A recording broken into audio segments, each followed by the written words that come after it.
పల్నాడు రగులుతూనే ఉంది. గత ఎన్నికల్లో అంటే 2019 ఎన్నికల తర్వాత 5 ఏళ్ల పాటు ప్రశాంతంగా ఉన్న పల్నాడు ఇప్పుడే ఎన్నికల ముందే ఎందుకు ఇంతగా రగులుతోంది అన్నదానికి ఎవరి దగ్గర సరైన సమాధానం లేదు. కానీ వేళ్ళన్నీ చంద్రబాబు మీదకే చూపిస్తున్నాయి. గతంలో అంటే ప్రచారంలో భాగంగా ఎక్కడ పడితే అక్కడ వైఎస్ జగన్మోహన్ రెడ్డి మీద ఆయన చేసిన వివాదాస్పద వ్యాఖ్యలు, గాజు గ్లాస్తో గుచ్చండి తమ్ముళ్ళు పగలగొట్టి, తర్వాత గులకరాళ్ళు ఏవి దొరికితే అవి తీసి కొట్టండి అని చెప్పి చంద్రబాబు చేసిన వ్యాఖ్యలు, పవన్ కళ్యాణ్ ఊగిపోతూ ఇచ్చిన డైలాగులు, ఆ తర్వాత నారా లోకేష్ ఎన్ని ఎక్కువ కేసులు ఉంటే అంత ఎక్కువ పెద్ద నామినేటెడ్ పోస్ట్ ఇస్తామన్న వ్యాఖ్యలు, ఇవన్నీ కలిపి టీడీపీ నేతల్లో కసి రగిల్చినాయి. ఇక అసలు విషయానికి వస్తే పల్నాడు గత 3 రోజులుగా రగులుతూనే ఉంది. పోలింగ్ ముగిసినా కూడా ఇంకా ఇప్పటికీ రణరంగంగానే మారింది. ఎందుకు ఈ పరిస్థితి అన్నది ఒకసారి మనం కనుక విశ్లేషిస్తే, పోలింగ్ తర్వాత ఎవరైతే వైసీపీకి ఓటేశారని తెలిసిందో సామాన్య ప్రజానీకం ఉంటారు కదా, మధ్యతరగతి పేద మధ్యతరగతి వర్గాలు, ముఖ్యంగా ఎస్సీ ఎస్టీలు దళితులు ఇళ్లలోకి వెళ్ళి టీడీపీ నాయకులు చేసిన కుట్రలు కుతంత్రాలు ఇన్నిగా ఒక బెస్ట్ ఎగ్జాంపుల్ ఏంటంటే, ఒక కుటుంబం మీదకి వెళ్ళి ఇంటిని తగలబెట్టారు. దాంతో మహిళలు పిల్లలు అందరూ కూడా ఒక గుడిలో తలదాచుకునే ప్రయత్నం చేశారు. సో ఇది రాష్ట్ర వ్యాప్తంగా సంచలనం సృష్టించింది. ఈ ఒక్క ఎగ్జాంపుల్ చాలు టీడీపీ నేతల కుట్రలు ఏ రేంజ్ లో పెచ్చిమీరాయో.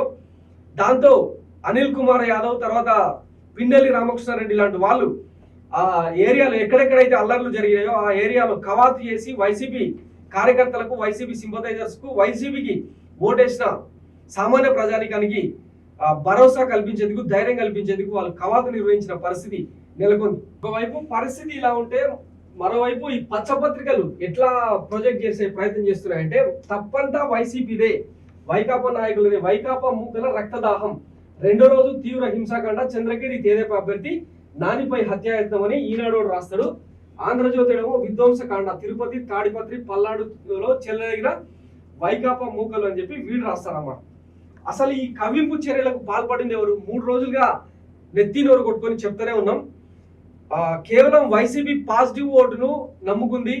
చాలా వరకు అంటే ఎక్కువ పోలింగ్ నమోదు చేస్తే జనాలు ఎటైనా ఓటైన తర్వాత అత్యధికంగా అంటే సింపథైజర్స్ ప్రభుత్వం ద్వారా లబ్ధి పొందిన జనాన్ని అత్యధికంగా ఓటు వేయిస్తే చాలు, గెలిస్తే గెలుస్తాం, ఓడితే ఓడతామన్న సంయమన పరిస్థితుల్లో వైసీపీ పోలింగ్ కు ప్రాధాన్యత ఇస్తే ఉదయం నుంచి మధ్యాహ్నం 3 వరకు పెద్ద ఎత్తున జరిగిన పోలింగ్ లో అత్యధికంగా అవాతాతలు, మహిళలు, ముస్లిం ఓటర్లు పెద్ద ఎత్తున తమ ఓటు హక్కు వినియోగించుకోవడం టీడీపీ మూకలను, టీడీపీ శ్రేణులను ఆశ్చర్యానికి గురి చేసింది.